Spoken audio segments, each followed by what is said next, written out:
అధికారంలోకి వచ్చిన తర్వాత చెవెల డిక్లరేషన్ కావచ్చు, లేదంటే ఇతర హామీలు కావచ్చు ఇస్తామని చెప్పారు. మరి ఇప్పటివరకు ఇవ్వట్లేదు. మరి ఎట్లా ముందుకు పోతుంది అంటారు కాంగ్రెస్ ప్రభుత్వం? మేడం, నా పేరు షేపూరి నరసింహ. నేను మాల సంఘాల జేఏసీ తెలంగాణ రాష్ట్ర వైస్ ప్రెసిడెంట్. అధికారంలోనికి రాకముందు చెవెల డిక్లరేషన్లో కాంగ్రెస్ పార్టీ ఇచ్చినటువంటి హామీలు ఈ దళితుల కోసము ఏదైతే ఉందో, ఈ 59 కులాల దళితుల కోసము ఒక 22,000 కోట్ల రూపాయలు దళితుల సంక్షేమాని కోసం కేటాయిస్తామని చెప్పేసి హామీ ఇచ్చింది. అదేవిధంగా ఈ దళితుల కోసం ఈ రాష్ట్రంలో ఉన్నటువంటి అసైన్డ్ భూములు ఏవైతే ఉన్నాయో అన్నిటి కూడా పట్టా భూములుగా మార్చామని చెప్పి హామీ ఇచ్చింది. అదేవిధంగా దళితులకు ఉన్నటువంటి ఏవైతే బ్యాక్లాగ్ పోస్టులు ఉన్నాయో అవన్నీ కూడా పూర్తి స్థాయిలో మేము భర్తీ చేస్తామనేటువంటిది హామీ ఇచ్చింది. అదేవిధంగా మరి ఈ రాష్ట్రంలో ఉన్నటువంటి ఈ దళితుల్లో ఉన్నటువంటి ఏదైతే సంక్షేమ సంఘానికి సంబంధించినటువంటి తర్వాత ఈ దళితుల కోసం ఏవైతే కేటాయిస్తున్నటువంటి ఈ నిధులు ఏవైతే ఉన్నాయో పూర్తి స్థాయిలో వాటికి తప్పకుండా మరి వాళ్ళకు వాళ్ళకు అందేటట్టుగా ఫలాలు అందేటట్టుగా మేము చేస్తామని చెప్పేసి హామీ ఇవ్వడం జరిగింది.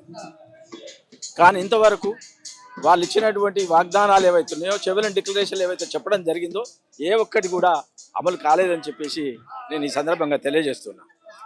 ముఖ్యంగా మరి అదేవిధంగా సుప్రీంకోర్టు ఈ మధ్యన ఇచ్చినటువంటి మరి ఏదైతే తీర్పు ఉందో ఆ తీర్పు నుంచి ఎస్సీలో ఉన్నటువంటి ఏదైతే వర్గీకరణ జరిగిందో ఆ వర్గీకరణలో కూడా రోస్టర్ పాయింట్లో మాలలకు తీవ్రంగా అన్యాయం జరుగుతుందనేటువంటి విషయాన్ని కూడా అనేక విధాల మీద మాలలు మరి డిమాండ్ చేయడం జరిగింది. వర్గీకరణలో ఉన్నటువంటి రోస్టర్ పాయింట్ విధానాన్ని సవరించమని చెప్పేసి ఎన్నో నోటిఫికేషన్లు ఇచ్చిన ఏ నోటిఫికేషన్లో కూడా మాలలకు కూడా ఉద్యోగాలు వచ్చేటువంటి పరిస్థితి లేదు అని చెప్పేసి అనేక వేదికల మీద గొంతెత్తి చెప్పడం జరిగింది.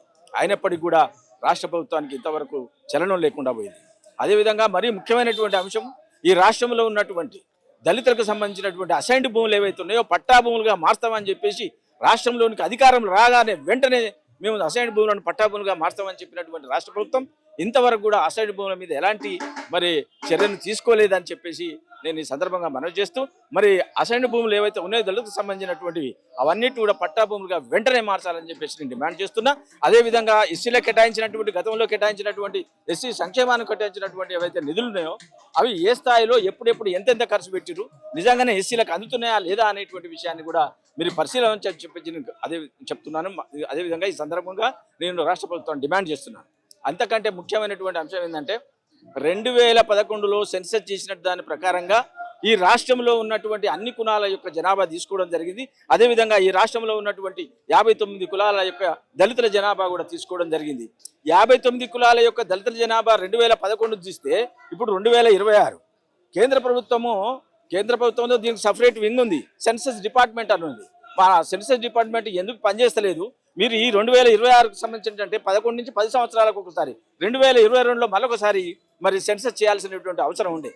దాని ప్రకారంగానే ఈ అప్పుడెప్పుడో 15% ఉన్నటువంటి రిజర్వేషన్ను ఇప్పుడున్నటువంటి జనాభా ప్రాతిపదికన 22% పెంచుతామని చెప్పి చెవెల డిక్లరేషన్లో చెప్పడం జరిగింది. మరి ఇంతవరకు ఆ సెన్సస్ లేదు, 22% పెంచింది లేదు.